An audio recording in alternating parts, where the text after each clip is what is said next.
am thrilled to bring you a conversation with one of the sharpest minds in fundamental equity analysis, and that is Ryan O'Connor of Crossroads Capital here in Kansas City. Ryan is a rare breed. He's a multidisciplinary thinker. He combines rigorous fundamental analysis with a lot of wit and wisdom. So he's kind of like the Ty Cobb of stock Twitter. If you just listen to this episode today, you could probably fill a coffee table book with all of his aphorisms just from this. So in this conversation, we go deep into Nintendo. ADR symbol is NTDOY. Full disclosure, I own shares. So in this, we're going to explore Ryan's framework, his contrarian insights in a lot of ways. And if you enjoy this, I would highly recommend going back and listening to my 2020 interview with Ryan and then checking out all of the Crossroads Capital investing letters, which are really masterclasses in sort of thoughtful equity analysis. So hope you enjoy this. This is Gentleman Speculator.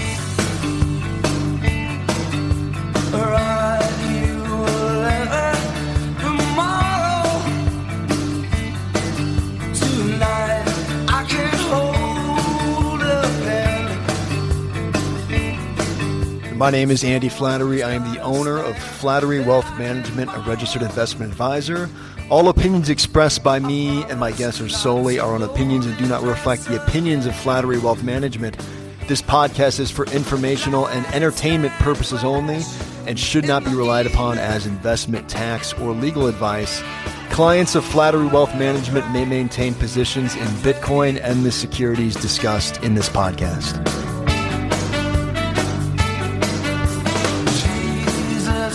Ryan O'Connor, welcome to Gentleman Speculator. How are you? How are you, buddy? Good to be back. I'm doing great. It's been a few years since you were initially on the podcast. Yeah. It's good to have you back. We're going to talk about some ideas here today. But first off, I'm looking at you in your office and you got some, I don't know if your wife decorated this, but you've got like stock certificates on the wall. So what do you got going on back there? Oh, it's a great idea. A lot of my favorite, call it business case studies over time. I got some railroad. The Erie Wars is a famous kind of Gilded Age, call it capitalist dust up that I was able to get their first annual report. That's up there. If you kind of go up a little bit, there's nice. It's following it. That's so annoying, the camera, but I have some old newspapers of, the crash in 87, kind of ever-present reminders that things can get crazy very, very fast. And, you should kind of always be prepared, for lack of a better term. Having great crash things framed all over the house, might sound a bit morose. But, I kind of look at it as the opposite.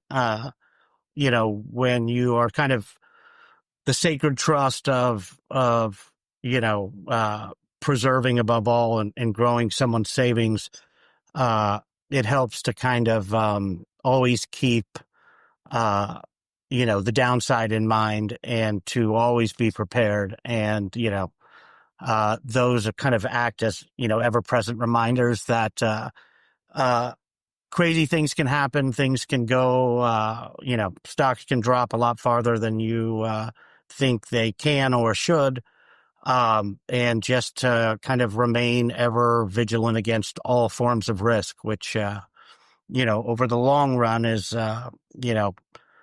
more, people think that, great returns are by kind of focusing on the upside. I think in reality, it's much, much closer to the downside. If you have the downside covered, the upside usually takes care of itself. So, that's kind of generally what my office, consists of. Is just tons of little reminders that, to be aware of the limits of my own knowledge and, to be prepared for, the foxhole. And, so far, so good. But, that's kind of the basic idea.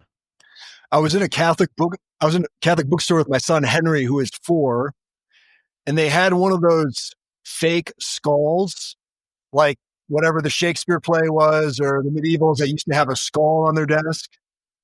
And my son wanted to buy it. And it was so cute that I had to buy it for him. So now my son thinks about his death the way the medievals did. And in the same sense, you as a professional investor have reminders of our own mortality hanging on the walls as investors. Indeed. I actually have, if you go over to the right here, I have a actual page from Aquinas's, my camera's messing up, Summa Theologica. So you probably dig that. It's pretty cool. That was hard to get. Like an actual first edition? What do you mean? Yeah, like it's an actual page with Aquinas's handwriting on it. No. Amazing. I'll have to hear the story about that. Unless some collector, could tell that I was an easy mark. But, from the authentication stuff that I've done, it appears to be real. It's a sheet of paper that's almost 1,000 years old. So, kind of wild to think about it like that. But that's amazing. We're going to talk about a couple of your ideas, but first and foremost, Ryan, you're running Crossroads Capital now here out of Kansas City. Tell us a little about your firm and what it is that you guys do. Sure. Crossroads, normally when, people, start tossing out, Buffett plugs, people start rolling their eyes and rightfully so. But, because of a family connection and various other things, I decided to start Crossroads. The fund itself is kind of modeled on the original Buffett partnerships and, kind of how he invested as a young man, prior to having, several $100 billion, in capital to put to work. And so, the fund's modeled after the Buffett partnerships. What that means is, you could kind of broadly think about how we invest in terms of 2 buckets. The first is special situations. This just means that, with the idea in particular, we have a very clear idea of, kind of what should make the stock work, and more specifically when. So you could think of merger arbitrage would be a simplistic one. But the idea here is that, these type of investments, should the market, head into a downturn, should outperform, most or, the other kind of broad buckets in the portfolio, and, help preserve capital. And so like with the merger arbitrage example, we just had a position in a company called Alpha Wave, and, they were set to be bought out by Qualcomm. And, the idea is, as long as you've done the work, and analyzed, it, correctly in terms of, the deal actually closing, the financing being in place, that profit should be, earnable, for lack of a better term, kind of regardless whether the market goes up or down. So, that company ended up just getting bought out, or, it's in the process of closing, but, the deal came out last week and, I think we earned, roughly 27% absolute, something along those lines. But, within a few months' time, and, we actually held the stock prior to that as just a regular long. But, the basic gist is, with our special sit book, they are going to turn over faster. We have a very clear idea of what's going to make the stock work and specifically when. And that tends to help us, kind of outperform during difficult market environments. And then, the other half of our book, call it, it'll change over time depending on the opportunity set. really kind of boils down to what I would call, kind of undiscovered, kind of emerging compounders. So, the great businesses, of, call it the next 5 or 10 years, where, think of buying Walmart in the 70s or Microsoft in the 80s, but, businesses that, have, substantial moats, preferably widening, and, they are, for whatever reason, kind of generally underappreciated. And, with these type of names, we really focus on what I would kind of simplistically term value unlocking change. So these are scenarios where the future and the past look very different. We try and skate where the puck will be and, get invested prior to kind of their true quality becoming made manifest, for lack of a better term. And, these positions, unlike the special situations, which tend to turn over faster, are the types of names that, we'd like to hold, forever is a very long time, but where we think they can compound kind of tax-free for many, many years at very high rates of return, or at least returns north of our hurdle rate. So anyhow, we I guess over the years we've kind of gotten somewhat of a reputation for our writing. Not everyone likes to read kind of fire hose information, like we do, and read, therefore, kind of 100-page annual letters. We're getting better at that. But we tend to do a lot of writing when we have time. And, the idea there is to really kind of put our investors into our own, heads, and really understand kind of deep down in their bones, not only why we own it, but, a theme we'll get into in a bit is kind of developing the conviction to hold. And some of our best work is there. But, if anyone wants to kind of dive into the 300 or so pages we've written on Nintendo, you're more than welcome to go to our website. I know my partners would be very happy for me to plug the website where you can go and kind of sign up for our newsletters, or not our newsletters, our think pieces and our annual and quarterly letters. But if you want to know kind of what Crossroads is all about, how we think about investing, our process, our philosophy, that's a pretty great place to kind of go and get a feel for kind of who we are. You said modeled after Buffett's early partnership. What's your structure and who do you guys work with? Is it family offices or high net worth families? So initially it was, all, kind of like, Buffett's original partnership himself, or, he had no institutional investors. So, that's kind of at least for the first 6 years was the idea, is that we had some very kind of aligned LPs that, truly thought and acted long term. And, so we kind of we started out, kind of adorably naive in terms of the process of scaling, a boutique hedge fund in flyover country. But the gist of it was we would kind of I would put my work out into the world, and, people would find it, and then they would kind of self-select into the fund. So that's how basically the first 6 years of the partnership kind of originated and developed. And then, I don't know, about a year and a half ago, I decided, for a bunch of reasons, mainly because I thought it would optimize our returns and get us, to a certain level of minimum viable scale, that we would like kind of build out the institutional back end and hire kind of the full team, or at least my version of a dream team, where, I'd been working with a lot of these individuals, kind of for fun on ideas for a long time. So we decided to institutionalize the firm. And, about a year and a half ago, I was able to bring on some very special people, and, we're kind of in the process of,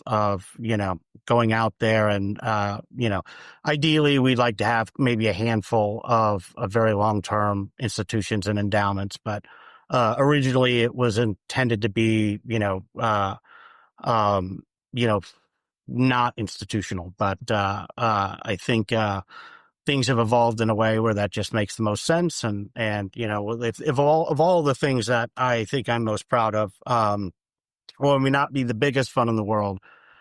We certainly have, I think, some really remarkable LPs that have, kind of made all the difference in our returns over time. And we chose wisely, which is a lot harder to do. I mean, I think in the long run, most funds get the investors they deserve. And I could not be more grateful for the amazing group of people that have kind of joined us on this endeavor.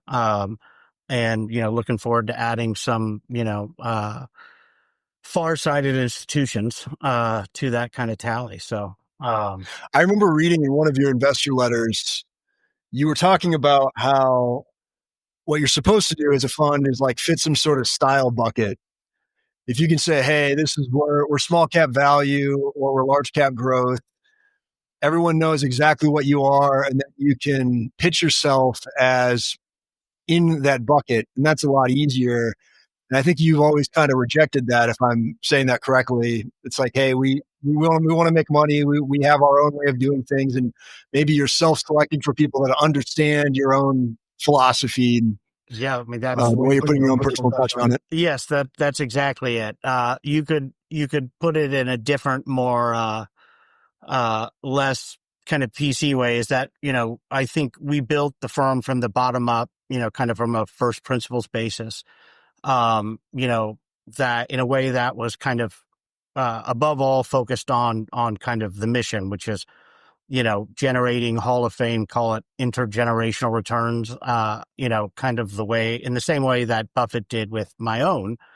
And practically speaking, what that means is we didn't do ourselves any favors, given that we have basically gone about everything in basically the opposite way of your typical industry standard playbook.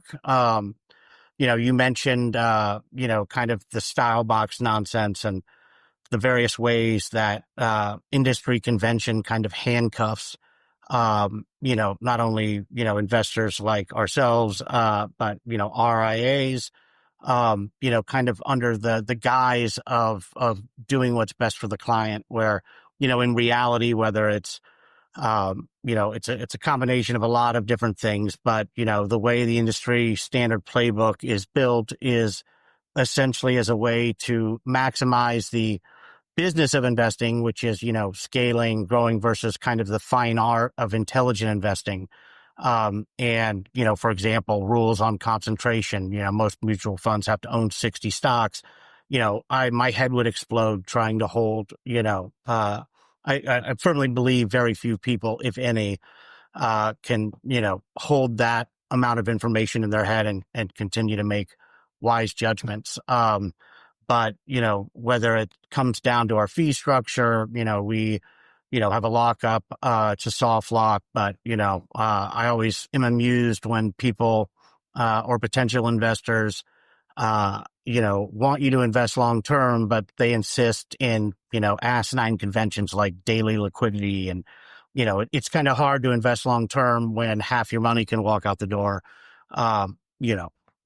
2 weeks or a month or a day later in some cases. But, the gist of it is to build everything from the bottom up, in a way that, maximizes the outcome for everyone involved.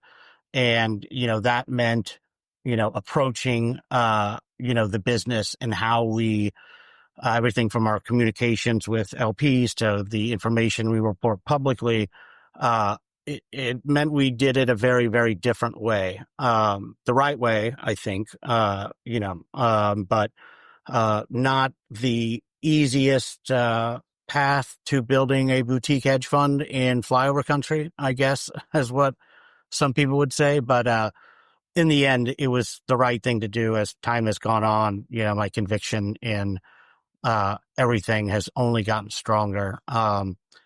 Crossroads isn't for everyone, but for the right type of, call it value orientated long-term investor, I think we've built something pretty special. So, I'm pretty proud of it.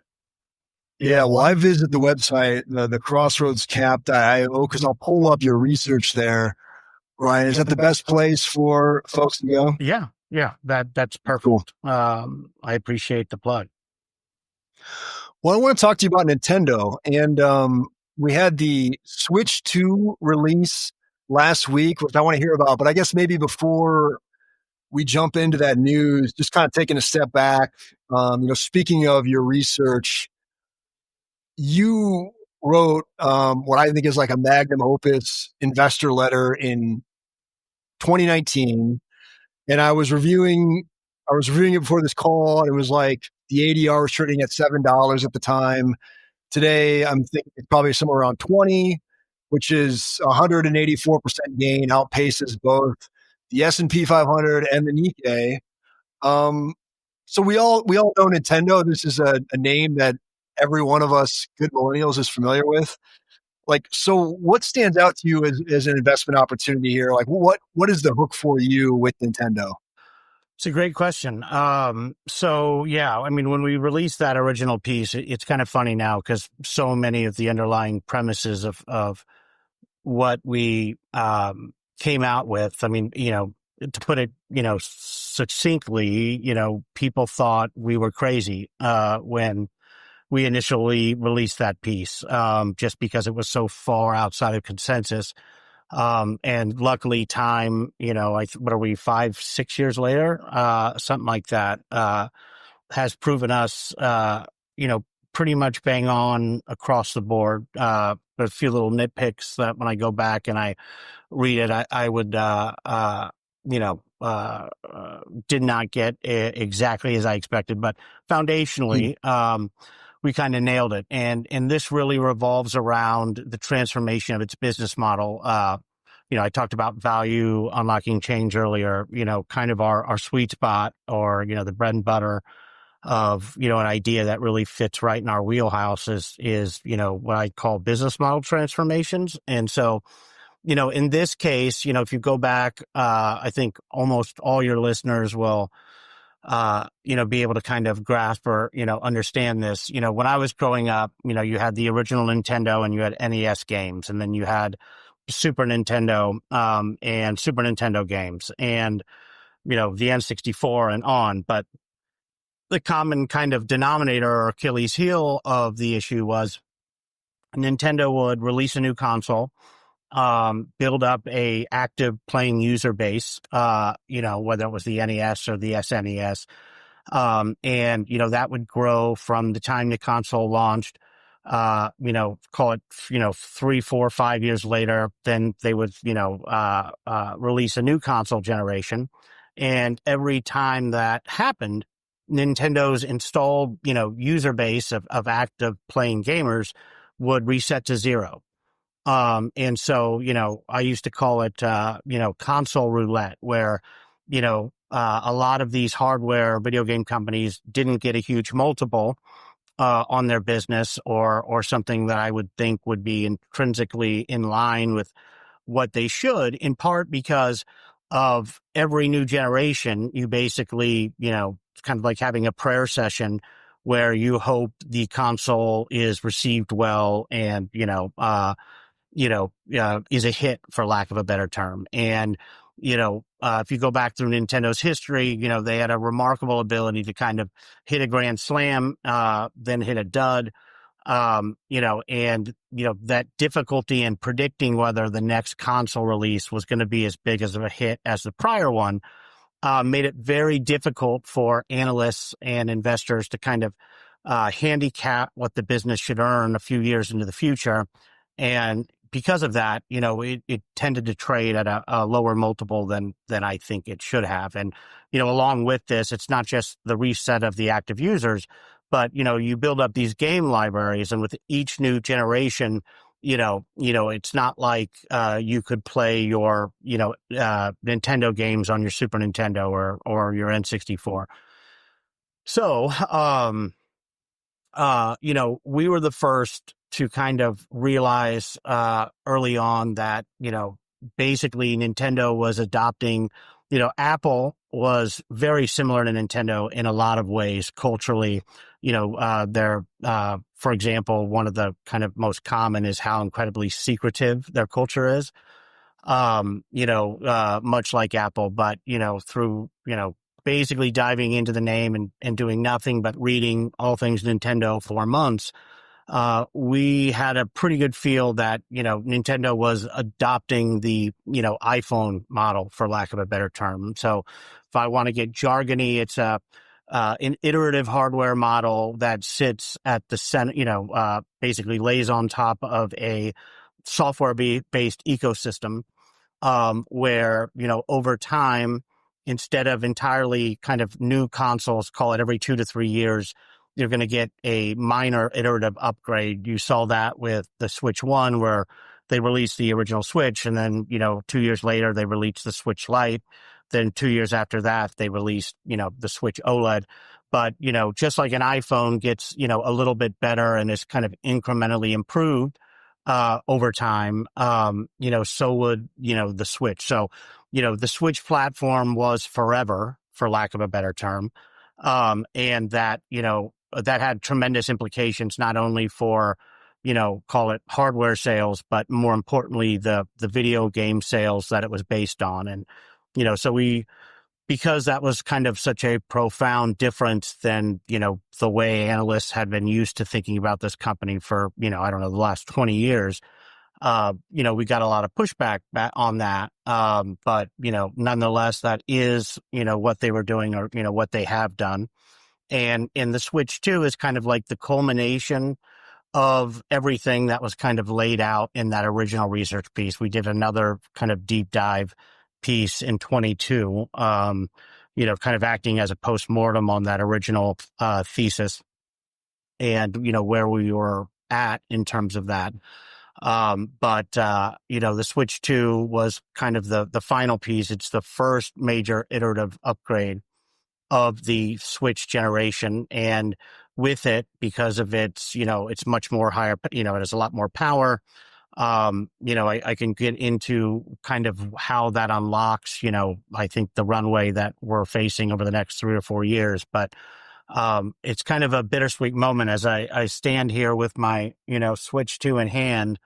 It's kind of wild that, we are finally at the, that point in time that we wrote about, so long ago. And not only has it come together pretty much exactly as we hoped it would, the hardware itself has kind of blown away my expectations, and I had pretty high expectations. So, that's, I'll put it this way. I've spent an arguably unhealthy amount of time playing Mario Kart World since I received this, about a month ago. But, that's what everyone's wondering, Ryan, is scuttlebutt for you in this context, playing video games. Is that what you're doing?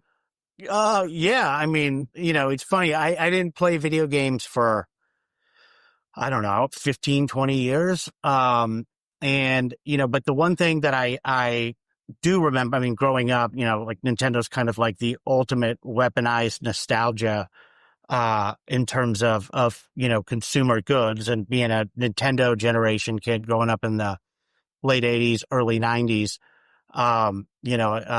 It was, a very big thing in my life. And in particular, my favorite game was always The Legend of Zelda.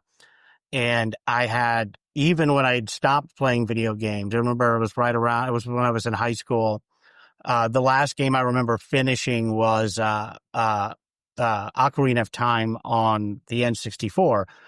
But anyhow, when I saw that the Switch was coming out, and, a very wise friend had kind of tuned me in to start digging, and that they'd come out with the new, their kind of flagship launch game was a new Zelda. I had, I decided, what, maybe I'll play Zelda again. And it was a crazy experience. It kind of, not only did it bring me back to when I was, I don't know, 8 years old, and I can remember getting the whistle, and I think it was the 7th dungeon of the original Zelda. But it really kind of brought to life to me, like all of that kind of intangible Nintendo-y goodness that comes from their mastery in terms of gameplay loops and just game design. And I just kind of fell in love with it all over again. And in particular, what makes the kind of, Samurai Masters, in, software development over in Japan so unique. Uh, it sounds crazy, to some, but I genuinely believe Breath of the Wild and its sequel, are about as close to high art as video games can get. So yeah, I started playing again, and now, ever since that point, at least with their big kind of system selling marquee titles, when they come out, it gets filed under research expenses. And try and play as much of the game as possible, just to inform my own sense of, not only, in the end, the only thing that matters is it fun, but what it's all about. Like, I'm a little too old, in terms of when kind of the Pokemon craze hit. And there was an example of a game that is, arguably, the biggest, certainly in terms of merchandise, IP licensing, the biggest franchise or the most valuable franchise, in all of gaming. And I just didn't get it, for lack of a better term. And so, through playing the games and, getting a feel for why people all over the world love them, that has helped me, I think, see a little bit more clearly, from doing it. So, yeah, I do play the games. At least I try. And, I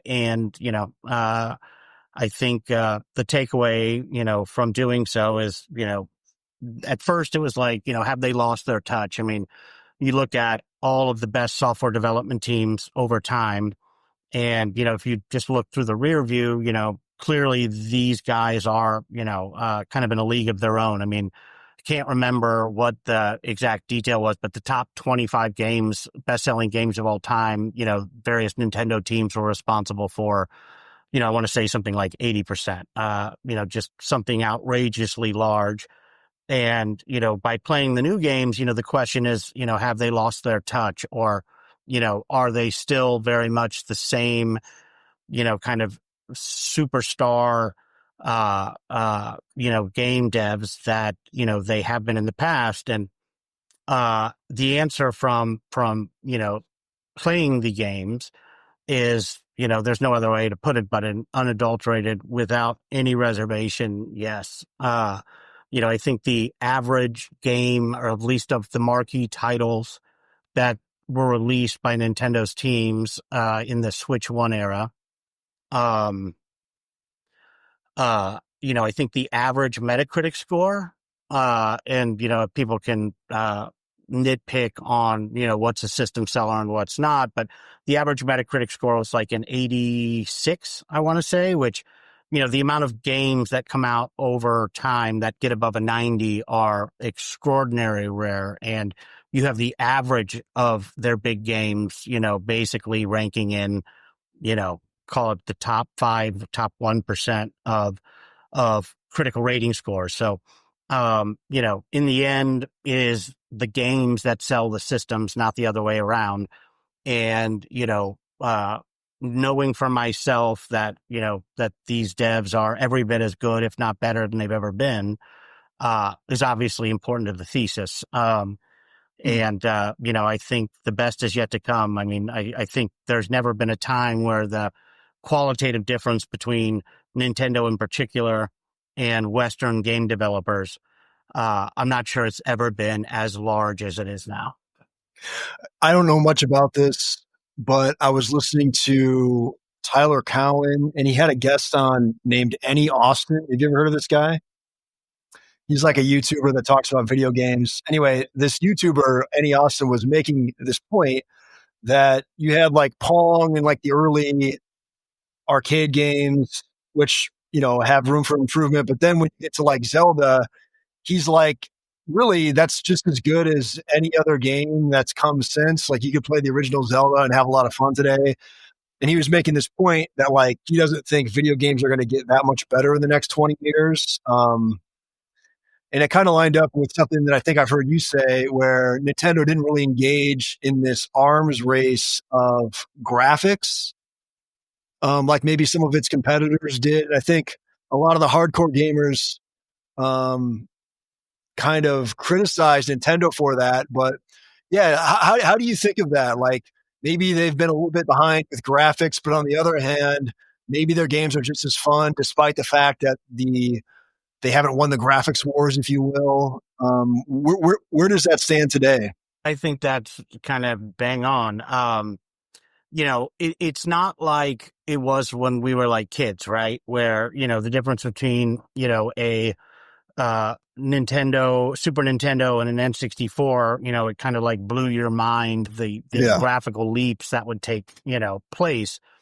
And one of the things we wrote in our original piece was, the limitations of, call it higher powered hardware, have, hit a wall some time ago, really, with, the eighth generation, call it the PS4. So around 2013, it's funny today, like, you look at, the best of the best PS5 game and then, a PS4 game, and, maybe the hair looks more realistic, right? But at the end of the day, you've just hit this law of diminishing returns ceiling where, not only is the incremental kind of boost in terms of photo, realistic visuals kind of hit that, ceiling. But, in a million ways, I think it caused a lot of the Western developers to kind of lose the plot. And indeed, I think it's kind of structurally broken the Western game dev business model, where the average game, Nintendo can, spend $50 million on a game that, the average user plays for 400 hours and, smiles and delight everywhere. Where, these, call it, mediocre at best, higher powered console games, I mean, the development costs have gotten into the, call it, 300 million plus range. And this kind of makes sense. Besides having these like armies of programmers, it's like where Nintendo's like teams of 30, kind of monks, masters that, work on these games in a very tight knit, close fashion. I compare the Western developers now more to like Foxconn sweatshops, where they, hire a bunch of programmers, chasing this, kind of photorealistic dream. And then because they've turned into basically what are motion capture movies, on top of that. So think of, I don't know, the latest Planet of the Apes, but where there's real actors being filmed, real, scripts written for their dialogue. So it's kind of like building a game plus a motion capture movie on top of it. And that's how you get these crazy price tags. And this has in turn made it, when I say structurally broken, a lot of these developers, the installed base say they've historically done Sony PlayStation exclusives.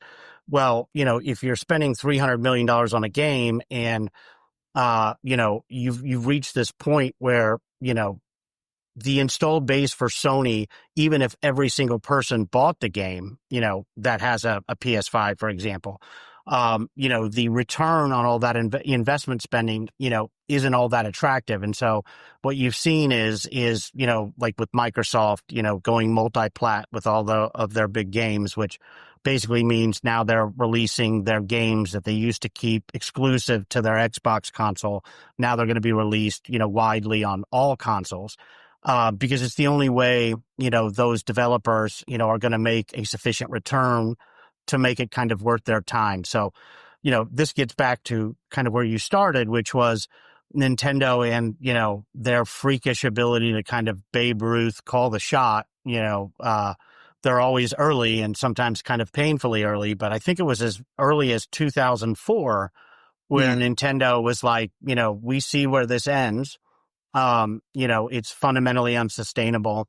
it kind of misses the entire point of why one plays a video game, which is, immersion and escapism and, at the end, just fun.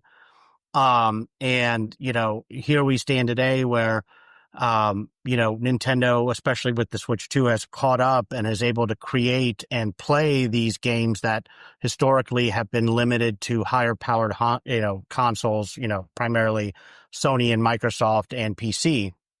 And they can play these games for the first time in, I don't know, 25 years. It's been since the GameCube, since Nintendo has tried to compete on power, but they can play them in true fidelity to their intended gameplay for the first time in decades. And that has a number of kind of profound implications for the business model. But, as we stand today, it's kind of incredible that, one of the release games for the Switch 2 was a game called Cyberpunk. And when it was initially released, they didn't make it for the PS4. It was only on the PS5. And since now they have a PS4 version. But it was basically bricking the PS5, which means the game was, so, call it graphically and, intense that it was really hard to run on even the best of modern hardware. Well, here we are today, and it plays, in many cases, I think, and looks as well as, the PS5 version, but, it is running on a low powered handheld portable device, which, is somewhat kind of mind blowing given, how far we've come since we were kids playing, today. But, do people in the end really care that the hair looks better or these small, is all the extra money and time and, effort put into these marginal differences? Does anyone really care? And I think the answer for the vast majority of video gamers around the world, the answer is no. And so Sony and Microsoft are kind of in the process of figuring out their way forward. Not an ideal time given kind of Nintendo is playing with power for the first time, in 25 years and kind of gunning for a lot of their market share, which, I think they will successfully take. But, they've just been focused on the wrong things and kind of lost their way. And that's coming home to roost now. Interesting. Well, you mentioned the weaponized nostalgia thing, and you keep referencing when we were kids. My emotional attachment certainly is with the NES. Like, I have fond memories of visiting my grandma's house, who had the NES because my Aunt Jenny wanted to have the NES. And so, like, I have kids, and it makes perfect sense to me, why my generation would want to share Mario and Zelda to our kids. Like, I'm probably going to buy a Switch too. You sent me a video from Jensen at NVIDIA where he acknowledged that like Nintendo has been sort of the family brand. And where does that stand today? Because it's like, seems like that's been another constrained position, but also maybe it's both and, because now they have the ability with the Switch 2 to reach into the more competitive game market. How is Nintendo thinking about that now? I think you're bang on again. So, I actually think one of the greatest mistakes, that I think both Sony and Microsoft are realizing the full weight of the consequences, but, they basically abandoned, the kits market in video games years and years and years ago. They call it, they kind of aged up with that Nintendo generation, that kind of grew up and, the vast majority of their active playing users are basically, adults, for lack of a better term. Nintendo is a both and, where I think the average age of, it's been a while since they've updated the information, but, I'd probably say mid-20s, but they have, very much maintained and reinforced their lock on, call it younger kids, say starting at, 6 years old plus. And then they're also leaning into that more heavily with, the theme parks and the movies. You want to talk about a great way, not only throughout the world, but especially with young kids, to build an affinity with your characters and your brand.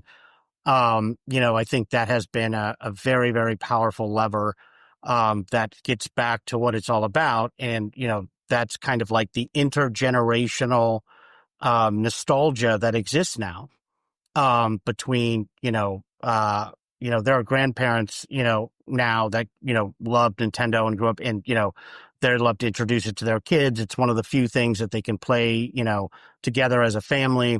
It is very family centric, unlike, say, for example, Disney, who creates, I'll never get over this idea that a company that, its whole, raison d'etre, reason for being is, to create four quadrant mass appeal entertainment, starts to subvert and attack half of, their customer base. Quite literally, it is the most insane thing you could possibly do, given the nature of the entertainment that, has built the company. Hasn't worked out well and won't continue to. And, Nintendo, and even Miyamoto himself has taken a few slights or, pot shots at Disney, for essentially abandoning and antagonistically, attempting to subvert, over half their player base.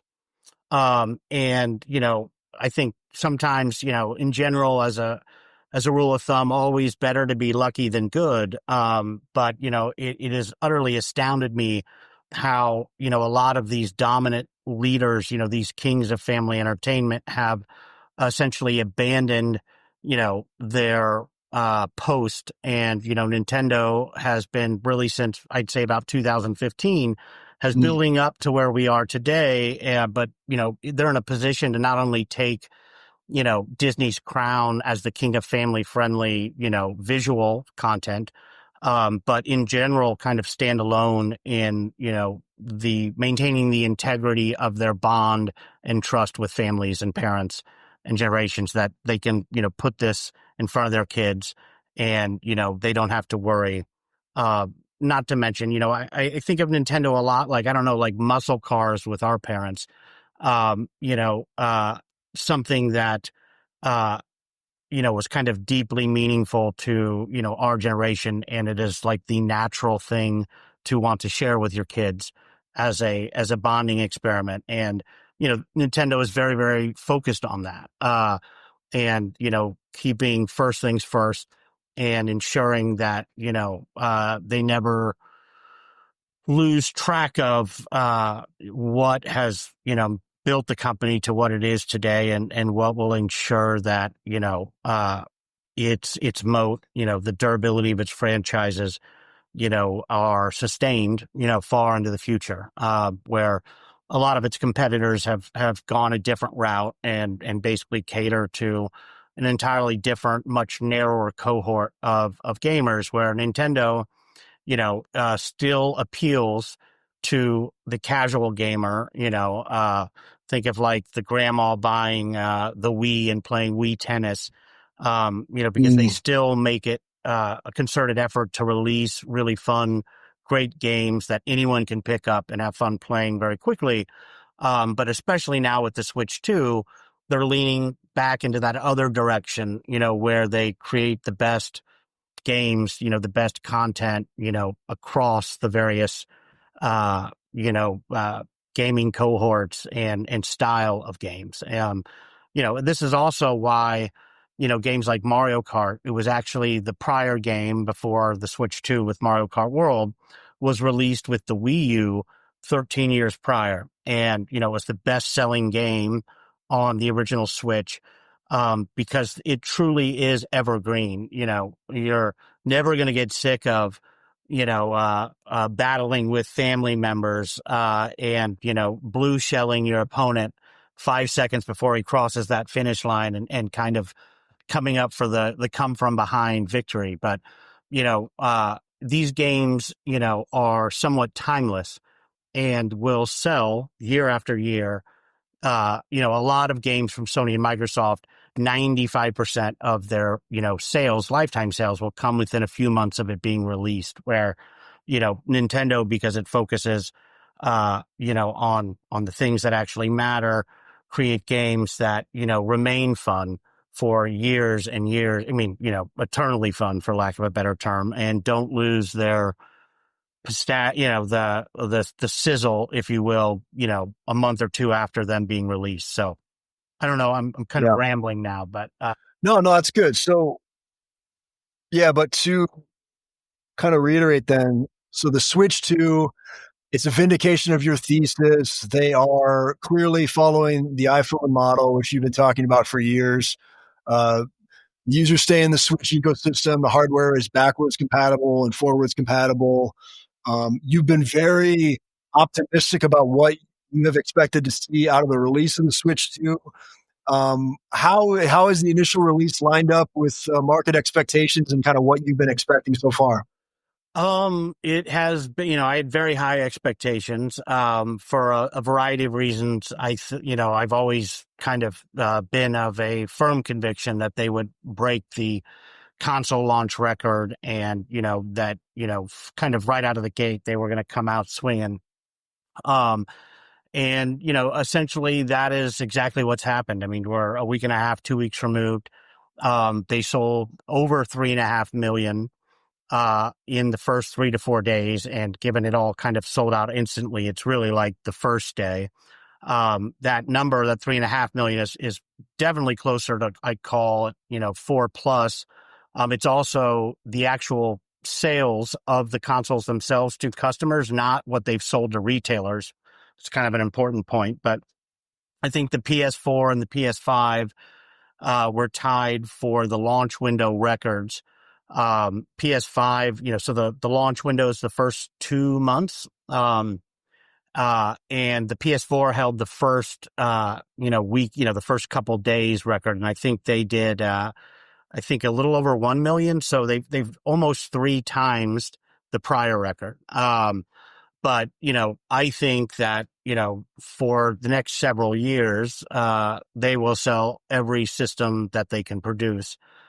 This year, I think, depending on, you know, uh, their supply chain and how kind of well dialed in, if they can sell, or if they can produce over 30 million, they're going to sell over 30 million. For the purposes of our, investment and how we underwrite it, we've kind of assumed right around 20 million. Consensus is, I think, like 17 or 18 million. But, one way to put it like this is, a couple weeks before the release of the Switch 2, Nintendo had it, their first, call it,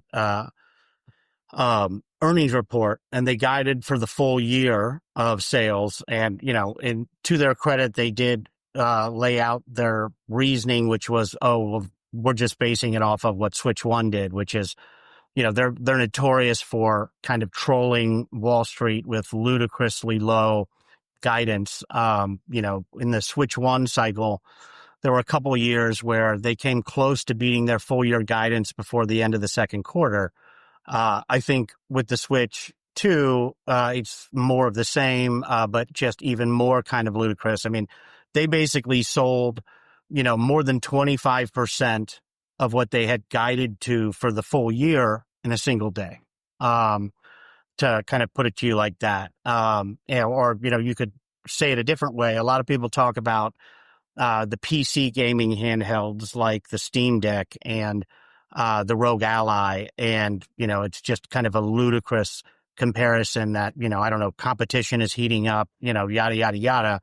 They sold more, Switch 2s in a single day than I believe they have sold Steam Decks over their lifetime since, they were first released 3 or 4 years ago. So, it is a ludicrous comparison. The Switch 2 really has no competition.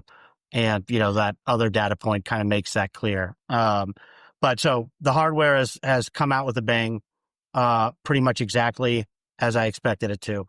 And, the software lineup that is going to drop both first and third party over these next, call it 24 to 36 months, is you're not only going to get, all of the best franchises from Nintendo.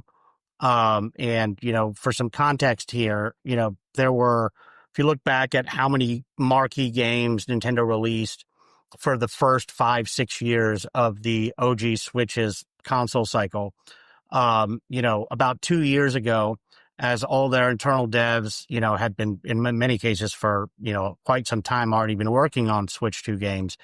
They started to pivot. And so you had this, um, collapse in the system selling games that Nintendo would release in, any given year. I mean, they still filled out the calendar and all things considered, did a remarkable job at, ensuring their software pipeline held up. Because, certainly with the Switch 1, a big chunk of their profits comes from their first party games.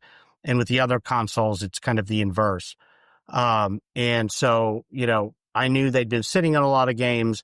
In some cases, their best dev teams had started, call it, working on these Switch 2 games, 5 to 7 years ago.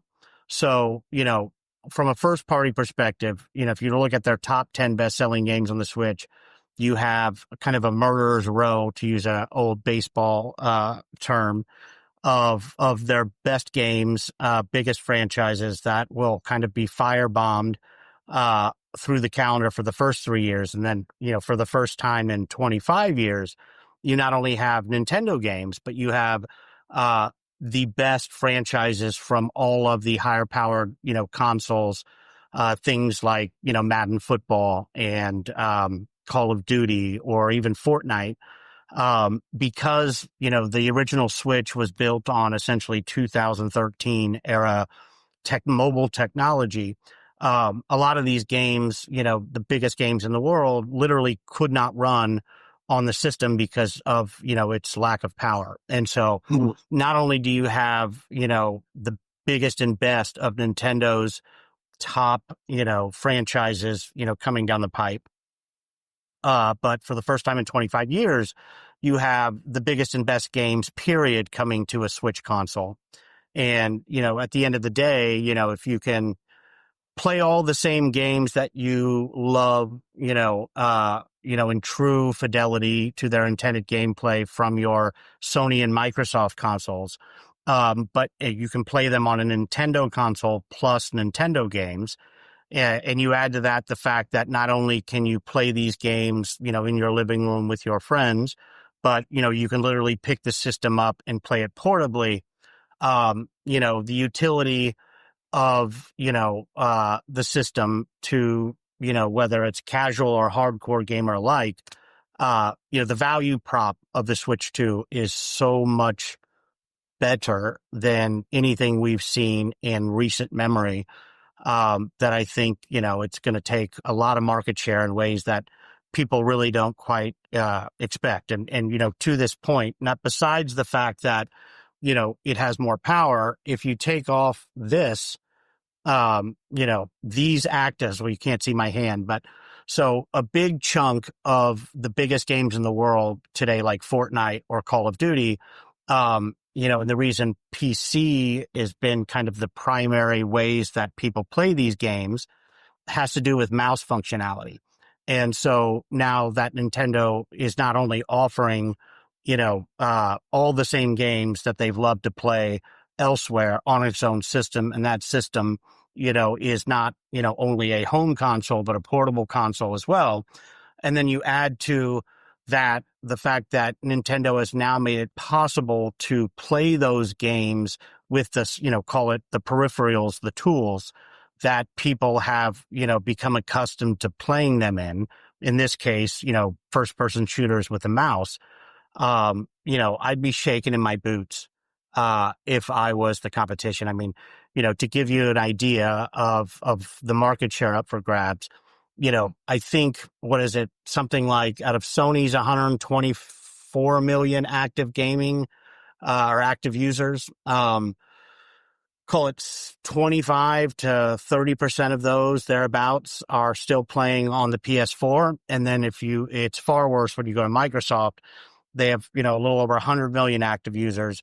But the vast, vast majority of that 100 million users are playing on old Xbox hardware. And so this is a different way of saying they're due for an upgrade or for a new system. And so they're going to be making a purchase decision. And, right there, you got, call it 100 million plus people in a position to buy a new console that, will now have, I think for the first time ever, not just the Nintendo as an option, but, I think when you look at the merits of, the value prop of the situation, it's kind of indisputably Nintendo. And then you add to that, I think there are about 1.86 billion PC gamers all over the world.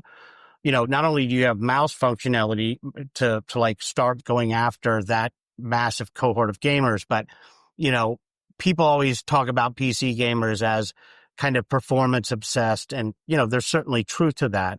And the fact that with PCs, you can constantly upgrade, your system and, play, kind of more graphically, power intensive games.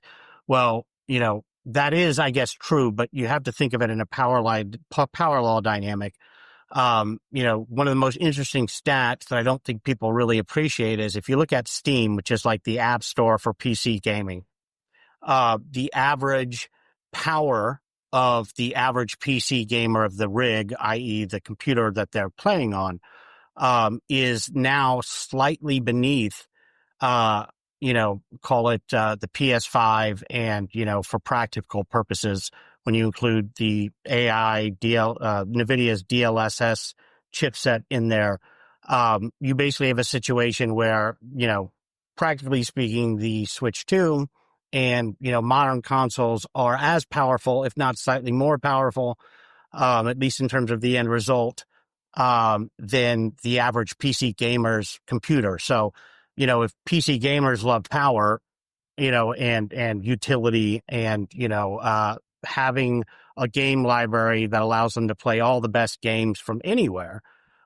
you would think a big chunk of those 1.86 billion PC gamers might be in for a Switch 2 as well. So the original Switch, is, I think, 5 or 6 million console sales away from becoming the best-selling video game system of all time, which was previously held by the PS2.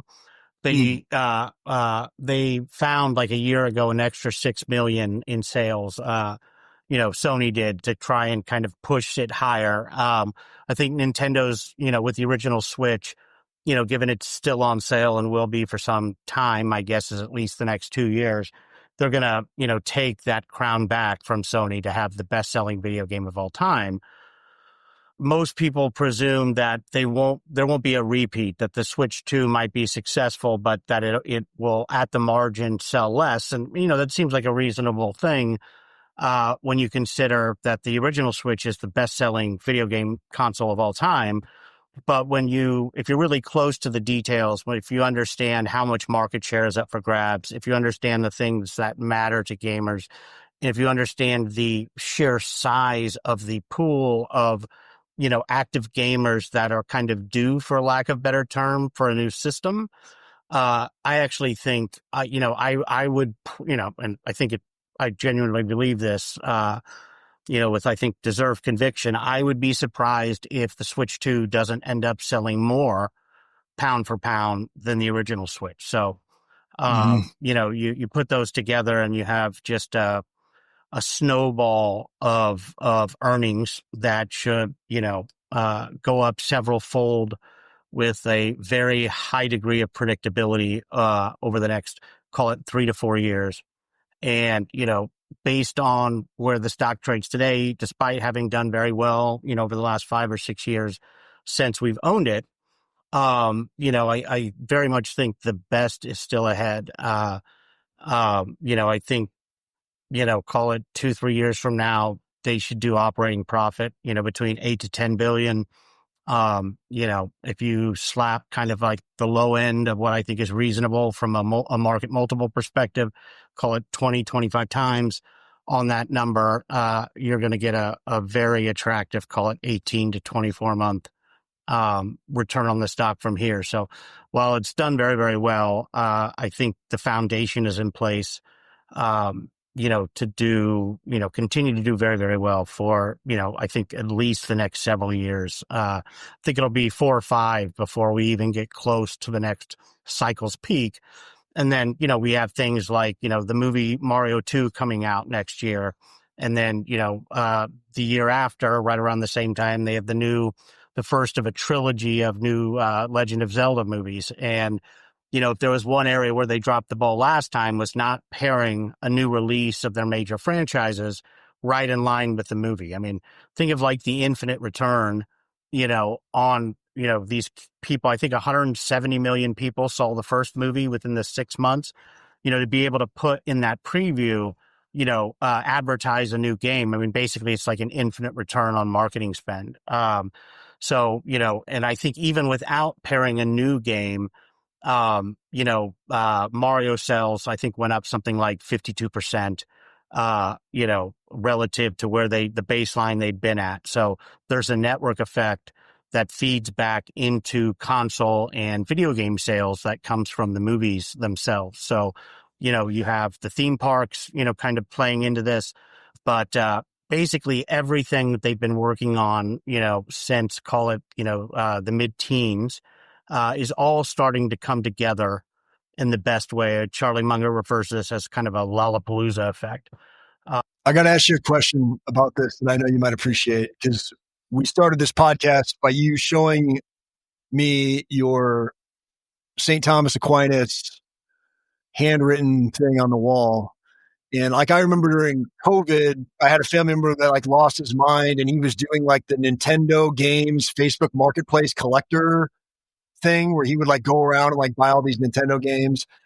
And I've heard a concern from some folks that like by Nintendo adopting the Apple model, they're like doing the walled garden thing, and they're sort of abandoning the collector ethos, or this ethos that they had of really prioritizing the physical products. And obviously, like as investors, the software is like a much better, seems like a much better business model. However, I recognize there's this tension there where maybe they're giving something up by adopting more of the Apple ecosystem.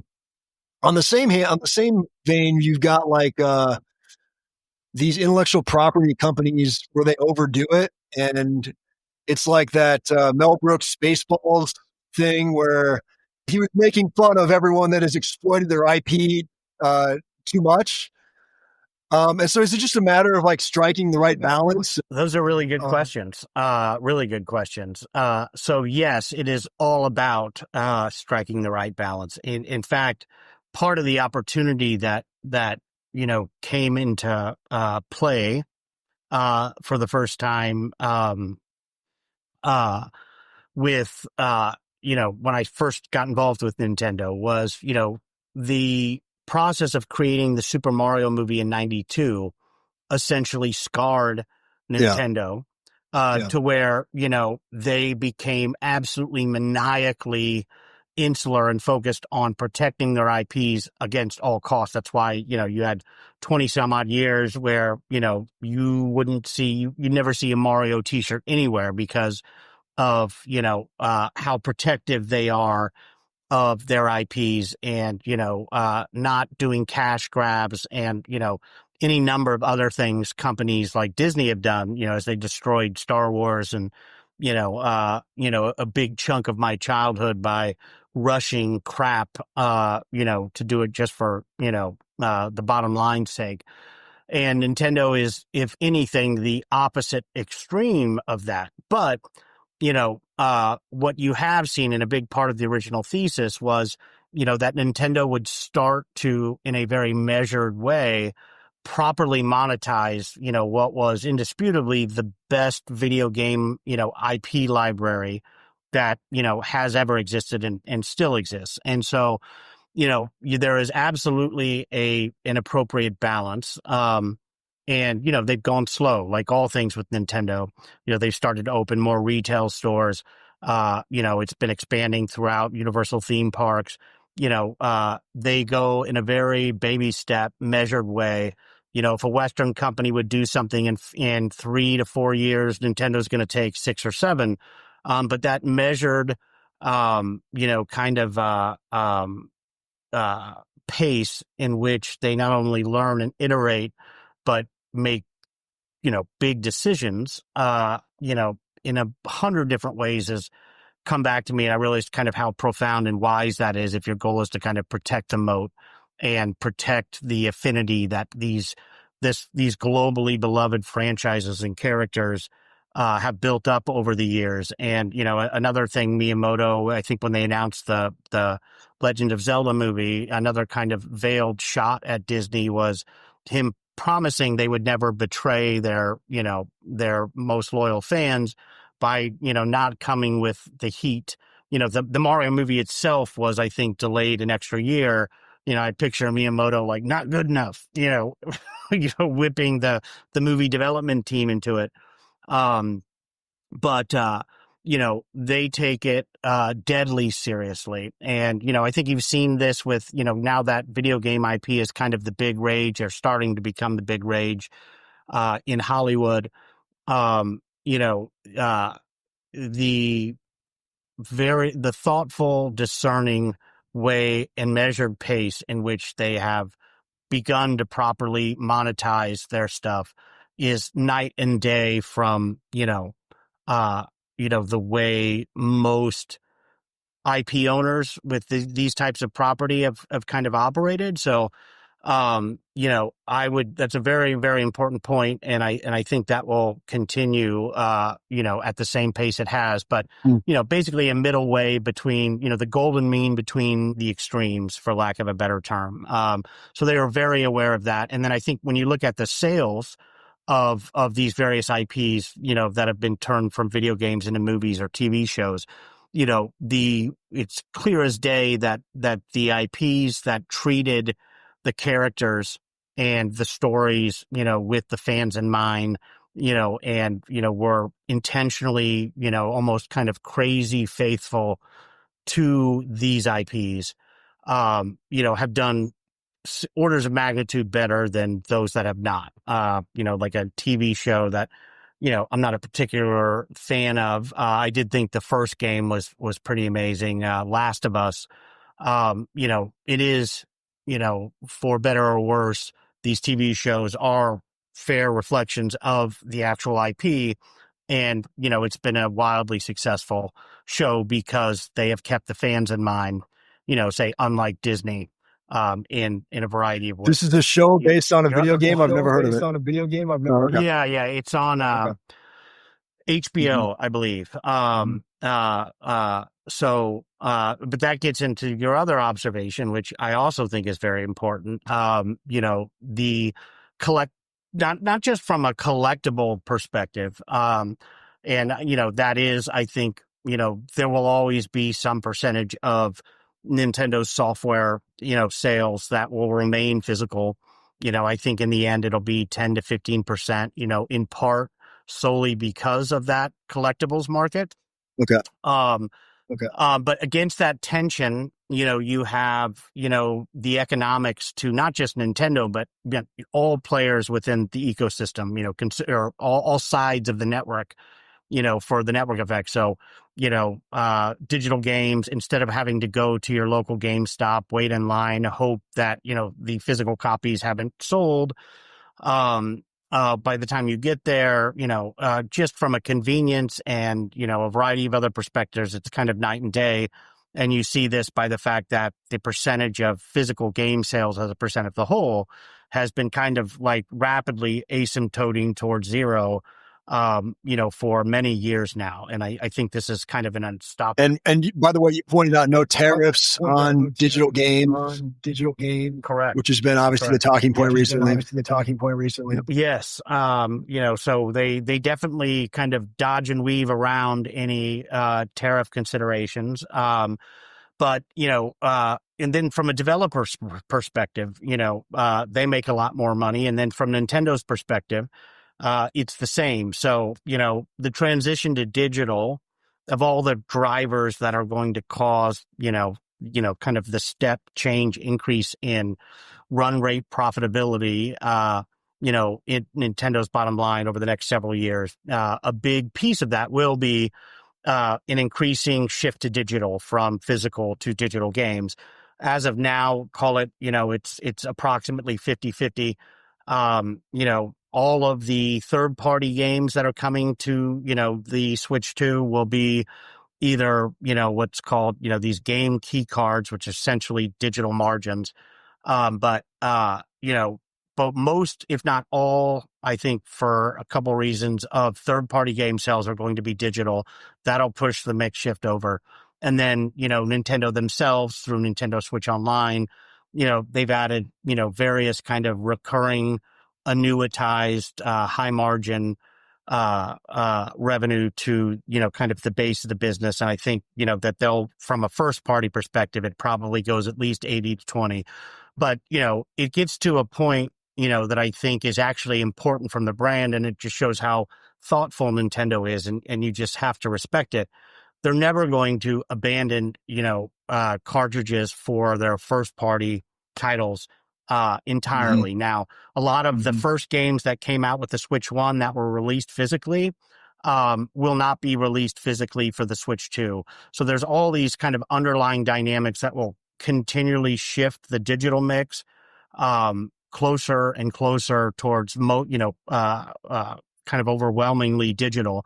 But, Nintendo also understands from a family perspective, for example, holiday quarters, the vast majority of the physical game sales take place over Christmas.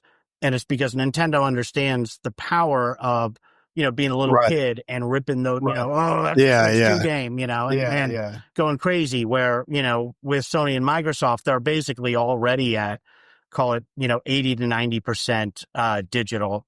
And, with that, you've lost something, I think, essential to the, not only being, arguably the most family friendly brand today as far as all of entertainment is concerned, but those tangible experiences that, you have as a kid, that, you can't quantify this on an income statement, but, at the end of the day, still very much matter when thinking about, the longevity of the brand and, ensuring that it, continues to be globally beloved. Yeah, this is like this is an overly like Gen X 1980s comment, but there was like something sacramental about like blowing on the cartridge and like putting it in a certain way and like tapping the machine to make it work.